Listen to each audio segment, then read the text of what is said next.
کہیں مسلمان مرد چند پیسوں کے لیے اور گورنمنٹ کی چند اسکیموں کے لیے اپنے مذہب کو تبدیل کر رہے ہیں. آپ حالات دیکھ رہے ملک کے کیا ہوگا. ایمان اتنی سستی چیز ہو گئی, ایمان اتنی حقیر چیز ہو گئی کہ پیار کے نام پہ, محبت کے نام پہ اور معمولی اور حقیر چیزوں کے نام پہ آج ایمان کا سودا ہو. ایمان اتنی حقیر چیز نہیں ہے. ایمان دنیا کی سب سے قیمتی چیز ہے. دنیا کی بڑی سے بڑی دولت ایمان کا مقابلہ نہیں کر سکتی. کل قیامت کے دن اللہ کی بارگاہ میں ہمیں پتہ چلے گا کہ ایمان کتنی بڑی نعمت ہے. دنیا میں ایک مسلمان غریب ہے, مزدور ہے, بڑی مشکل سے زندگی گزار رہا ہے, لیکن اگر اس کے پاس ایمان کی دولت ہے, ہائے ہائے اس کے نصیب کا کیا ہے. اور دنیا میں ایک انسان پتی کروڑپتی ہے, دولت کا انبار اس کے پاس ہے, لیکن قیامت کے دن اللہ کی بارگاہ میں اگر اس کے پاس ایمان کی دولت نہیں ہے, اللہ فرماتا ہے ان الذین کفروا وماتوا وهم کفار فلن يقبل من احدهم ملء الارض ذهبا. اگر تم کفر کی حالت میں دنیا سے چلے گئے, اگر ایمان کے بغیر دنیا سے چلے گئے, زمین بھر کے سونا بھی اگر تم لے کر کے آ جاؤ گے, اللہ کی بارگاہ میں زمین بھر کے سونا بھی قبول نہیں کیا جائے گا, کیونکہ تمہارے پاس سونا تو ہے, دولت تو ہے, مگر تمہارے پاس ایمان کی دولت نہیں ہے. ایمان کی دولت بڑی قیمتی چیز ہے. یہ وہ دولت ہے. بلال پتی ریت پہ ریت سینے پر گرم پتھر رکھا ہے. امیہ بن خلف سینے پر گرم پتھر رکھ کر کے عرب کی تپتی ہوئی صحرا میں ریت پر لٹا کر کے بلال سے کہتا ہے بلال محمد کا دین چھوڑ دے, اسلام چھوڑ دے. بلال کوئی ڈگری ہولڈر نہیں ہے, بلال دنیاوی معیار کے اعتبار سے کوئی بہت پڑھا لکھا انسان نہیں ہے. بلال ایک غلام ہے, حبشہ کا رہنے والا ایک کالا کلیجہ انسان ہے, مگر اے بلال تیرے سینے میں دھڑکنے والا وہ دل وہ ایمان سے معمور ہے. بلال کی چربیاں اس تپتے ہوئے صحرا میں پگھل رہی ہے, مگر بلال کو اپنے ایمان کی ویلیو معلوم ہے, اپنے ایمان کا محتو معلوم ہے, اپنے ایمان کی قدر معلوم ہے. بلال اس گرم پتھر کے نیچے اس تپتے ہوئے صحرا میں بلال کہتے ہیں احد احد احد, میرا رب ایک ہے, میرا اللہ ایک ہے. اس رب کی توحید میں نہیں چاہیے. ایمان کی قیمت ہم کیا جانے والے ہیں. ہمیں تو ایمان فری میں ملا, ہمیں تو ایمان, ہم نے ایمان کے لیے کچھ قربان نہیں کیا. ایمان کی قیمت کا اندازہ لگانا ہو تو کوئی حضرت سمیہ سے جوان بیٹے کے سامنے سمیہ کو برہنہ کر دیا گیا, ننگا کر دیا گیا. میری پیاری ماں اور بہنوں, ایک ماں کے لیے اس سے بڑھ کے اذیت کیا ہوگی, اس سے بڑھ کے تکلیف کیا ہوگی. ایک ماں کو اس کے جوان بیٹے کے سامنے ننگا کر دیا. سمیہ نے یہ اذیت کی گوارہ کر لی, سمیہ نے یہ تکلیف کی گوارہ کر لی. اپنے جوان بیٹے کے سامنے اس کو برہنہ کر دیا گیا, اس کے بدن سے کپڑے اتار دیے گئے. سمیہ نے یہ تکلیف کی گوارہ کر لی, سمیہ نے اپنی جان دے دی, سمیہ شہید ہو گئی. اسلام کی راہ میں شہید ہونے والی پہلی خاتون حضرت سمیہ بنت خیاط. سمیہ نے یہ اپنی جان کو دے دی, اپنی زندگی کی سب سے بڑی تکلیف کو اٹھا لی, مگر ایمان سے کمپرومائز کر دیا. آئے افسوس, آج ہماری قوم کی بیٹیوں نے ایمان کو اتنا حقیر بنا دیا, اتنا سستا بنا دیا کہ آج کسی غیر مسلم سے محبت کے نام پر اور عشق کے نام پر آج ہزاروں لڑکیاں ہیں جنہوں نے ایمان کا سودا کر دیا, ایمان سے سمجھوتا کر دیا. میرے پیارے ساتھیوں, ایمان دنیا کی سب سے قیمتی دولت ہے, اور اگر ایمان کے بغیر کوئی اللہ کی بارگاہ میں جائے گا اس کی کوئی نیکی اللہ تعالیٰ کا قبول نہیں. شرک کر کے اگر انسان گیا اس کی کوئی نیکی اللہ کا قبول نہیں. اللہ نے فرمایا قرآن کے اندر سورہ مائدہ سورہ انعام کے اندر اللہ تعالیٰ نے 18 نبیوں کا ذکر کیا. 18 نبیوں کا ذکر کرنے کے بعد فرمایا وَلَوْ أَشْرَكُوا لَحَبِطَ عَنْهُمْ مَا كَانُوا يَعْمَلُونَ. ہمارے 18 پیغمبر بھی اگر شرک کرتے, اگر یہ 18 نبی بھی شرک کرتے, ان کی نیکیاں برباد ہو جاتی, ان کی نیکیاں اللہ کی بارگاہ میں قبول نہ کی جاتی. سورہ زمر میں اللہ تعالیٰ نے اپنے آخری نبی سے فرمایا وَلَقَدْ أُوحِيَ إِلَيْكَ وَإِلَى الَّذِينَ مِن قَبْلِكَ لَئِنْ أَشْرَكْتَ لَيَحْبَطَنَّ عَمَلُكَ وَلَتَكُونَنَّ مِنَ الْخَاسِرِينَ.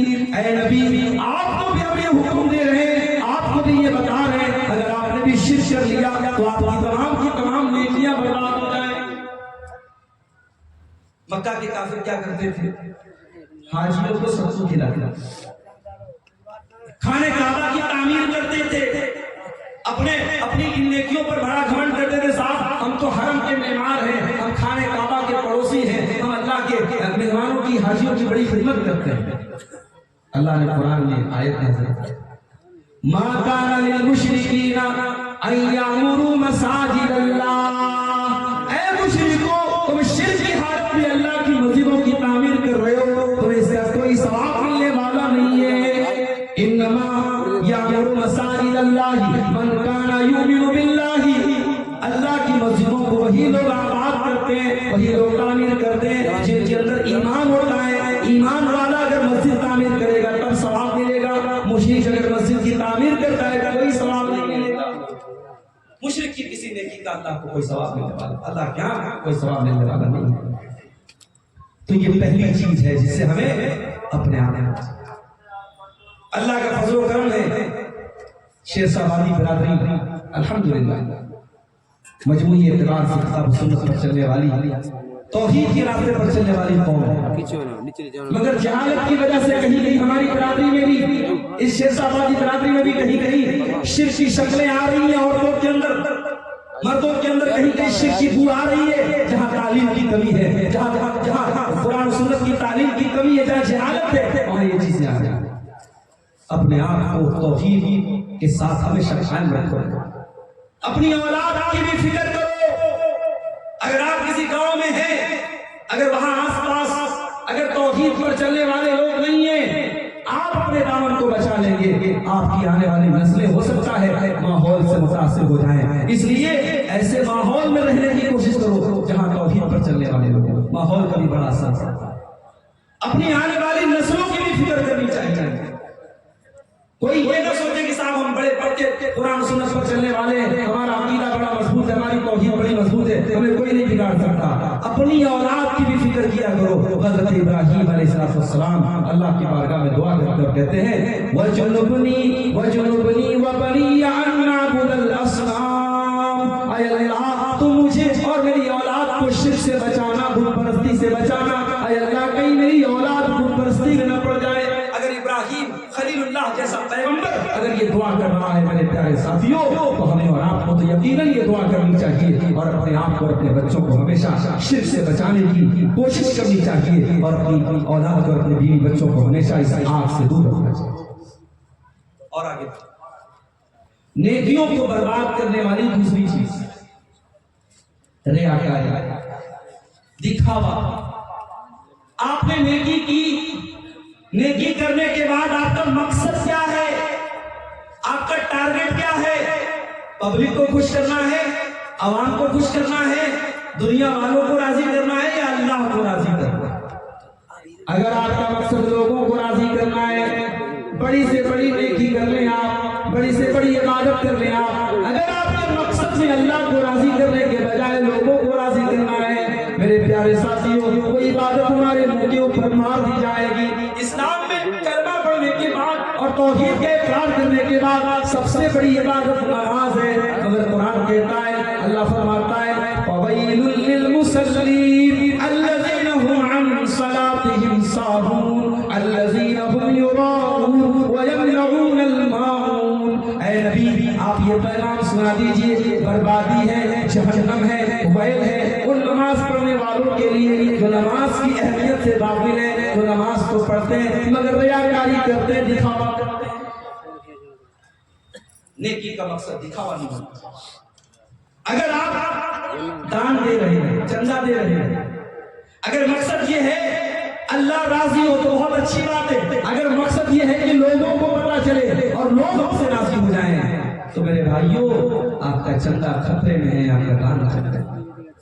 یا ایھا الذین آمنوا لا تبطلوا صدقاتکم بالمن والأذى کالذی ينفق مالہ رئاء الناس ولا یؤمن باللہ والیوم الآخر۔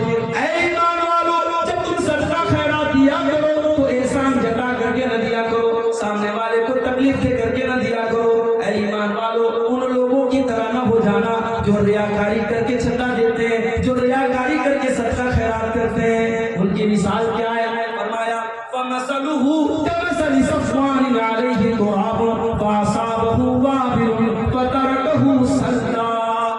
کی مثال اس چٹان کی طرح ہے. اس چٹان پر تھوڑی سی مٹی ہے, آسمان سے بارش ہوتی ہے اور آسمان کی بارش اس مٹی کو بہا کے لے کے چلی جاتی ہے اور وہ چٹان چکنی کی چکنی رہ جاتی ہے. نہ اس پر کوئی پیداوار نکلتی ہے, نہ اس پر کوئی پودا نکلتا ہے, اس سے کوئی فائدہ اس انسان کو ہونے والا نہیں ہے.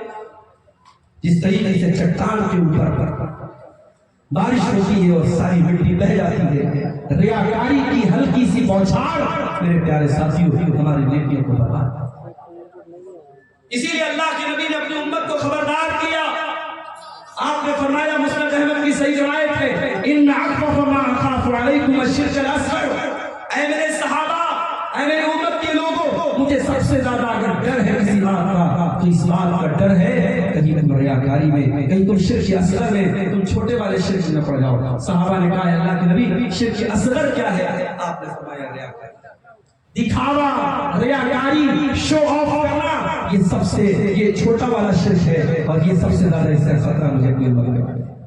اور آپ نے آگے یہ بھی فرمایا کہ جو لوگ ریاکاری کرتے ہیں, جو دوسروں کو دکھانے کے لیے نیک عمل کرتے ہیں, جب قیامت کے دن اللہ کے پاس جائیں گے, اللہ تعالیٰ کہے گا, جاؤ جس کے دکھانے کے لیے تم نے یہ نیک عمل کیا تھا, جاؤ اس سے ثواب لے لو, میرے پاس تمہارے لیے کوئی ثواب نہیں.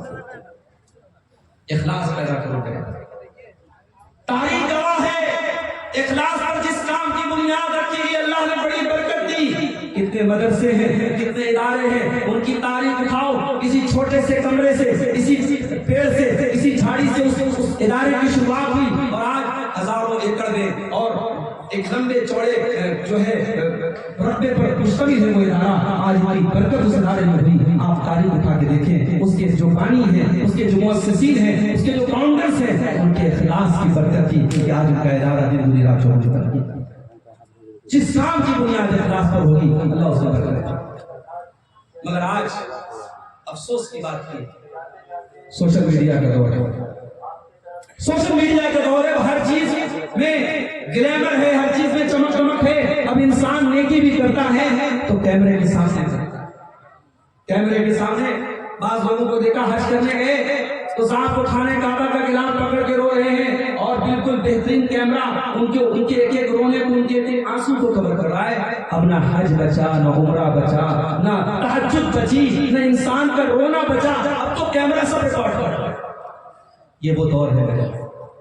اس لیے اپنی نیکیوں کی حفاظت کرنا ہے تو ریاکاری سے بچو, اخلاص اپنے اندر پیدا. قرآن کریم کو 29واں پارہ اٹھائیے, اللہ فرماتا ہے وَيُطْعِمُونَ الطَّعَامَ عَلَىٰ حُبِّهِ مِسْكِينًا وَيَتِيمًا وَأَسِيرًا.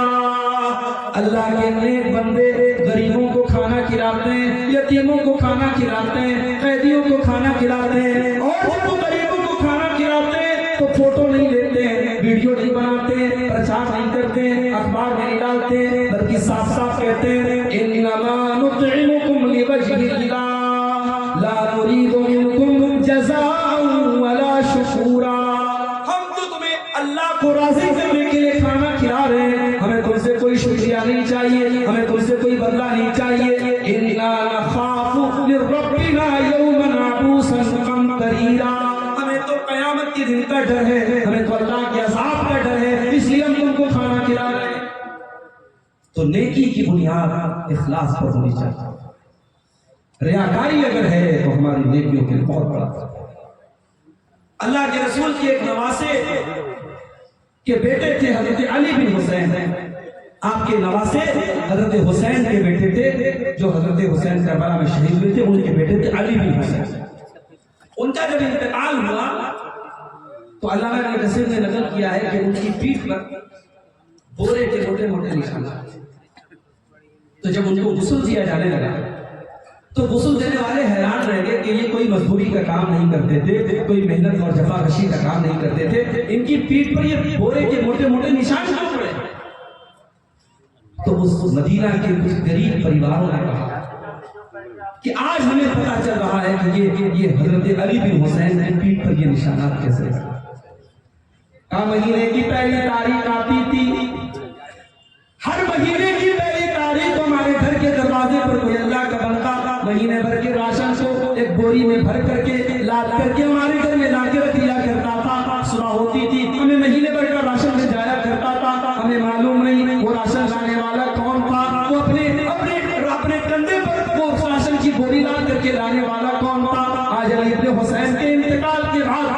پیٹھ پر پائے جانے والے کوڑے کے نشانات یہ بتا رہے ہیں وہ اللہ کا بندہ، وہ راتوں میں چھپ کر کے غریبوں کے گھر میں اناج پہنچانے والا وہ اللہ کا بندہ کوئی اور نہیں تھا، وہ نبی کے نواسے کا بیٹا تھا، وہ نبی کے اہل بیت کا ایک بندہ، وہ علی بن حسین، یہ اللہ والے۔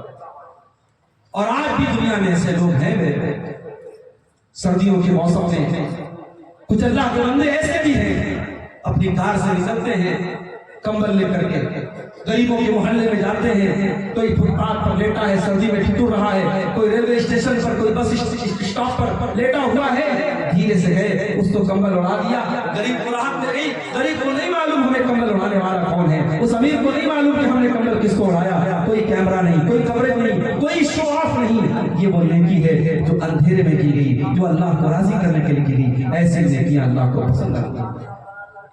تو ریاکاری یہ بہت بڑا خطرہ ہے ہماری میں۔ اور آگے بڑھیے، تیسری چیز نیکیوں کو برباد کر دینے والی، نیکیوں کو نشٹ کر دینے والی تیسری چیز بدعت۔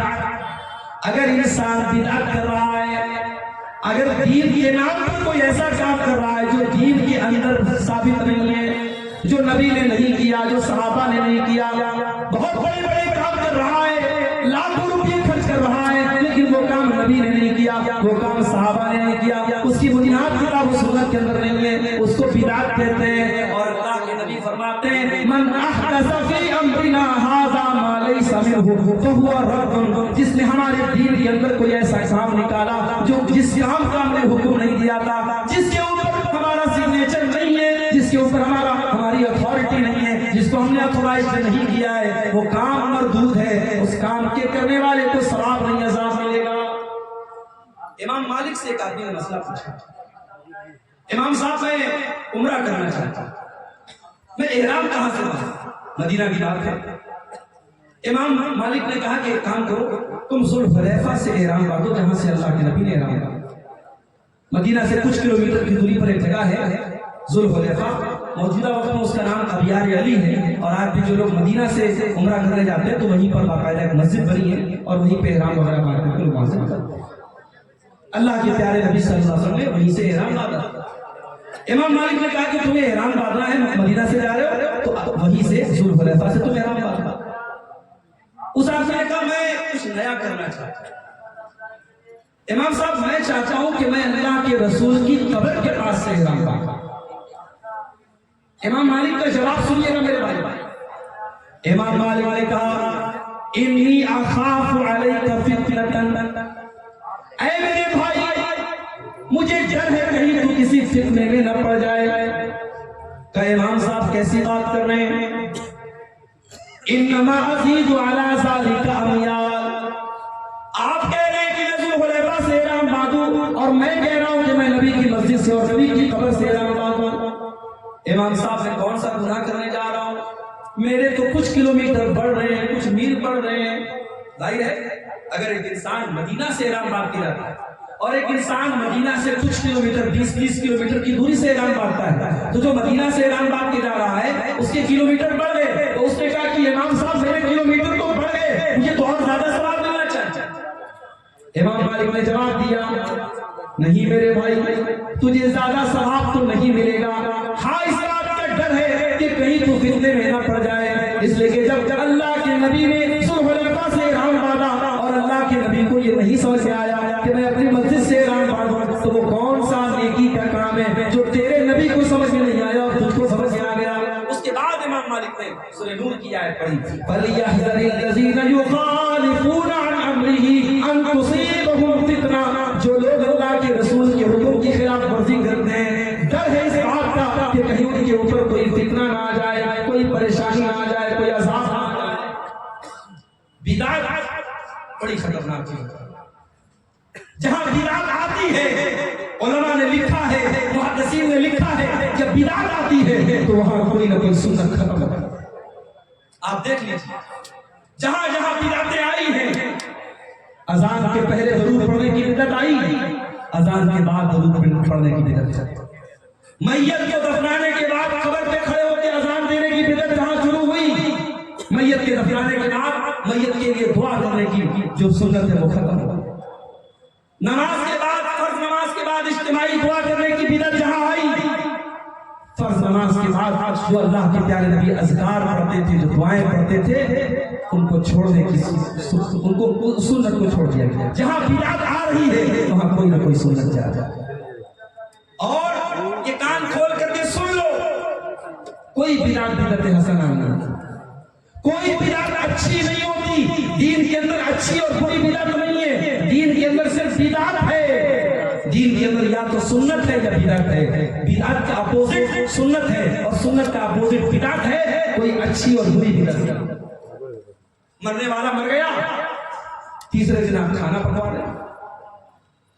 میرے نانا کا انتقال ہوا، میں گیا اپنے نانا کے یہاں، انتقال کے اگلے دن بیٹھا ہوں، ساتھ بریانی کی تیاری ہو رہی ہے، مسالہ پیسا جا رہا ہے، پیاز کاٹی جا رہی ہے۔ میں نے ماموں لوگوں سے کہا کہ آپ لوگوں کو شرم نہیں آتی؟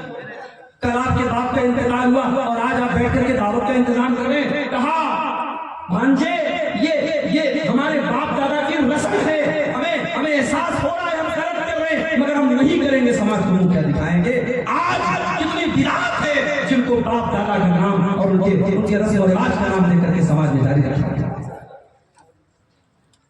اس لیے اللہ کے نبی اس بدعت کو اتنا خطرناک سمجھتے تھے، اپنے ہر خطبے میں اور تقریر میں اللہ کے نبی فرمایا کرتے تھے وَشَرَّ الْأُمُورِ مُحْدَثَاتُهَا وَكُلُّ مُحْدَثَةٍ بِدْعَةٌ وَكُلُّ بِدْعَةٍ ضَلَالَةٌ وَكُلُّ ضَلَالَةٍ فِي النَّارِ۔ دین کے اندر نیا نکالا گیا کام سب سے برا ہے، اور ہر نیا نکالا گیا کام بدعت ہے، اور ہر بدعت گمراہی ہے، اور ہر گمراہی جہنم کی طرف لے کر کے جاتی ہے۔ اس لیے بدعت سے اپنے آپ کو بچاؤ۔ بدعت کرنے والوں کا انجام کیا ہوگا؟ قرآن کا 30واں پارہ سورہ غاشیہ، جو جمعہ کی نماز میں دوسری رکعت میں آپ سنتے ہوں گے امام صاحب سے، هل اتاك حدیث الغاشیہ، هل اتاك حدیث الغاشیہ وجوہ یومئذ خاشعہ عاملۃ ناصبہ تصلی نارا حامیہ۔ اللہ فرماتا ہے قیامت کے دن کچھ ایسے لوگ آئیں گے جو بڑے ڈرے ہوئے ہوں گے، بڑے سہمے ہوئے ہوں گے، عاملۃ ناصبہ، جو بڑا عمل کر کے آئے ہوں گے، عمل کر کر کے تھک چکے ہوں گے، اتنی نمازیں پڑھی ہوں گی، اتنے روزے رکھے ہوں گے، اتنی انہوں نے عبادتیں کی ہوں گی کہ تھک چکے ہوں گے، تصلی نارا حامیہ، لیکن وہ بھڑکتی ہوئی آگ میں ڈالے جائیں گے، وہ جہنم میں ڈالے جائیں گے۔ کیوں؟ کیونکہ وہ عمل تو کر کے آئے ہیں، مگر اس عمل کے اوپر جناب محمد رسول اللہ کی مہر نہیں ہے، اس کے اوپر قرآن و حدیث کی مہر نہیں ہے۔ تو بدعت بڑی خطرناک ہے۔ دعا کیجیے اللہ ہم سب کو بدعتوں سے محفوظ کرے۔ اگلی چیز نمبر 4، ہماری نیکیوں کو برباد کرنے والی چوتھی چیز نماز کے معاملے میں لاپرواہی۔ یہ مت سمجھو کہ نماز نہیں پڑھ رہے تو صرف نماز چھوڑنے کا گناہ پڑ رہا ہے، نہیں، اگر نماز نہیں پڑھ رہے ہو اور بھی نیکیوں کے برباد ہونے کا ڈر ہے۔ دلیل یہ حدیث پاک ہے، اللہ کے پیارے نبی صلی اللہ علیہ وسلم فرماتے ہیں، ترمذی کی صحیح روایت ہے، ان اول ما يحاسب به العبد يوم القيامة صلاته، قیامت کے دن بندے سے سب سے پہلا حساب اس کی نماز کے بارے میں کیا جائے گا۔ اچھا، مسلم شریف کی ایک حدیث میں ہے کہ قیامت کے دن سب سے پہلے لوگوں کے خون کا فیصلہ، سب سے پہلے لوگوں کے خون کا فیصلہ ہوگا۔ اور یہاں کیا ہو رہا ہے؟ یہاں اللہ کے نبی کیا فرما رہے ہیں کہ سب سے پہلا سوال نماز کے بارے میں ہوگا۔ تو بظاہر ایسا لگ رہا ہے دونوں حدیث آپس میں ٹکرا رہی ہے، ٹکرا نہیں رہی ہے۔ بندوں کے حقوق میں سب سے پہلے خون کا حساب ہوگا، اور اللہ کے حقوق میں سب سے پہلے نماز کا حساب ہوگا۔ تو قیامت کے دن سب سے پہلا سوال نماز کے بارے میں ہوگا، اور آگے اللہ کے نبی فرماتے ہیں فَإِنْ صَلُحَتْ فَقَدْ أَفْلَحَ وَأَنجَحَ، اگر نماز صحیح ہے تو بندہ کامیاب ہو جائے گا، وَإِنْ فَسَدَتْ، اور اگر نماز کا معاملہ خراب ہے، اگر نماز کے معاملے میں لاپرواہی ہے، فَقَدْ خَابَ وَخَسِرَ، تو انسان ناکام ہو جائے گا۔ بڑے افسوس کے ساتھ کہنا پڑتا ہے آج نماز کا معاملہ ہمارا بہت خراب ہے۔ مسجدیں آج ایران میں کوئی گاؤں ایسا نہیں جہاں ہم نے مسجدیں نہ بنا لی ہو، لیکن شاعر کہتا ہے مسجد تو بنا لی شبر میں ماں کی حرارت والوں نے، من اپنا پرانا پاپی تھا برسوں میں نمازی بن نہ سکا۔ ہم اتنے بڑے کاروباری ہو گئے، ہم اتنے بڑے بزنس مین ہو گئے، دکان پہ بیٹھے ہوئے اور حی علی الصلاۃ کی آواز آ رہی دکان بدستور جاری ہے، ہمارا کاروبار جاری ہے، ہم کسٹمر کو نہیں چھوڑ سکتے، نماز کو چھوڑ سکتے ہیں۔ میرے پیارے ساتھیوں، جاؤ آج بھی سعودی عرب کی سرزمین پر وہ منظر آپ دیکھ لو کہ عصر کی اذان ہو رہی ہے، بالکل کاروبار کے پیک کا ٹائم ہے، بالکل لوگوں کی بزنس کی پیک کا ٹائم ہے، عصر کی اذان ہو رہی ہے، فوراً شٹر گر جاتے ہیں، فوراً دکانیں بند ہو جاتی ہیں اور لکھ دیا جاتا ہے کلوز، دکان بند ہو گئی، اب نماز کے بعد آئیے گا۔ میرے پیارے ساتھیوں، اپنے کاروبار سے کہہ دو کہ نماز کا ٹائم ہے، نماز سے مت کہو کہ میرے کاروبار کا ٹائم ہے۔ اللہ فرماتا ہے حقیقت میں مرد کہلانے کے لائق وہ ہے، رجال لا تلہیہم تجارۃ ولا بیع عن ذکر اللہ واقام الصلاۃ، حقیقت میں مرد کہلانے کے لائق وہ لوگ ہیں جن کا کاروبار ان کو نماز سے غافل نہیں کرتا، جن کی تجارت ان کو نماز سے غافل نہیں کرتی۔ اگر مرد ہو، اگر حقیقت میں مرد بننا چاہتے ہو تو میرے بھائیوں، قرآن کے مطابق مرد وہ ہے جس کا کاروبار اس کو نماز سے غافل نہیں کرتا۔ کاروبار کرو، اللہ اور برکت دے۔ حاجی پور کا علاقہ پورے کٹیہار میں بڑا مشہور علاقہ ہے کہ یہ مسلمانوں کی اور خاص طور سے شیخ آبادی برادری کا ایک مضبوط گڑھ ہے، مضبوط علاقہ ہے، ماشاءاللہ خوشحال لوگ ہیں، اللہ آپ کے کاروبار میں مزید برکتیں دے۔ لیکن میرے بھائیوں، آپ یہ قرآن کی آیت ہمیشہ اس کو اپنی تھیم بنا لو، اس کو اپنے زندگی کا ایک حصہ بنا لو۔ رجال اللہ تلہیہم تجارۃ ولا بیع عن ذکر اللہ، حقیقت میں مرد وہ لوگ ہیں جن کا کاروبار اور تجارت ان کو نماز سے غافل ہے۔ تو نماز کے معاملے میں اگر لاپرواہی کریں گے تو نیکیاں برباد۔ اور آگے بڑھیں، نمبر 5، نیکیوں کو برباد کرنے والی 5ویں چیز، حقوق العباد میں اگر آپ نے کوتاہی کی، بندوں کا حق مارا ہے، کسی کی زمین پر قبضہ کیا ہے، کسی کا پیسہ لے کر کے بے ایمانی کی ہے، کسی کو گالی دی ہے، کسی کی عزت اتاری ہے۔ ہندوستان سے آپ حج کرنے جاتے ہیں، ایئرپورٹ پر یا وہاں جانے کے بعد آپ کرنسی چینج کر لیتے ہیں، انڈین کرنسی کو آپ سعودی عرب کی جو ریال ہے اس میں چینج کر دیتے ہیں۔ کیوں؟ کیونکہ انڈیا کی کرنسی وہاں نہیں چلے گی، سعودی عرب میں ریال چلے گا، امریکہ میں جائیں گے ڈالر چلے گا، ترکی میں جائیں گے لیرا چلے گا، آپ یو کے میں جائیں گے پاؤنڈ چلے گا۔ ہر ملک کی اپنی ایک کرنسی ہے۔ قیامت کے دن اللہ کی بارگاہ میں میرے پیارے ساتھیوں، جب ہمارا حساب لیا جائے گا، اور یہاں قیامت کے دن جب ہمارا حساب اللہ لے گا اور ہمارے نام اعمال میں یہ پایا جائے گا کہ ہم نے کسی کو مارا ہے، کسی کا حق مارا ہے، کسی کو گالی دی ہے، کسی کی عزت پر حملہ کیا ہے، کسی کا حق مارا ہے، تو وہاں تو کرنسی میں دینے کے لیے ہمارے پاس پیسہ نہیں ہوگا، وہاں کرنسی کیا ہوگی؟ اللہ کے نبی فرماتے ہیں فَيُعْطَى هَذَا مِنْ حَسَنَاتِهِ وَهَذَا مِنْ حَسَنَاتِهِ، ہماری نمازیں اس کو دے دی جائیں گی، ہمارا صدقہ خیرات اس کو دے دیا جائے گا، ہمارا حج عمرہ اس کو دے دیا جائے گا، ہم نے جو بھی نیکی کے کام کیے وہ نیکی کے کام گنہگاروں کو دے دیے جائیں گے۔ فَإِنْ فَنِيَتْ حَسَنَاتُهُ، اگر ہماری نیکیاں ختم ہو جائیں گی اور اس کے بعد بھی باقاعدہ وہ کھڑے ہوں گے، اس کے بعد بھی وہ لوگ باقی رہیں گے جن کا حق ہم نے مارا ہے، اللہ کے نبی فرماتے ہیں ان کے گناہ اس انسان کے اوپر لاد دیے جائیں گے، اس کی برائیاں اس کے نام اعمال میں ڈال دی جائیں گی۔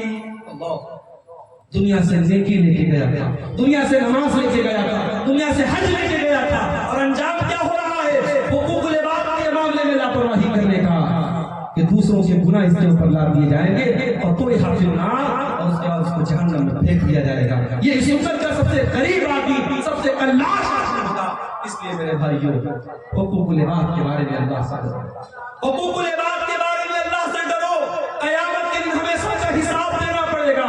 اللہ کے نبی فرماتے ہیں لَتُؤَدُّنَّ الْحُقُوقَ إِلَىٰ أَهْلِهَا يَوْمَ الْقِيَامَةِ، قیامت کے دن ہر حقدار کو اس کا حق میں دینا پڑے گا، حَتَّىٰ يُقَادَ لِلشَّاةِ الْجَلْحَاءِ مِنَ الشَّاةِ الْقَرْنَاءِ، یہاں تک کہ اگر سینگ والی بکری نے بغیر سینگ والی بکری پر ظلم و ستم کیا ہے تو اس بکری کو بھی قصاص دلایا جائے گا۔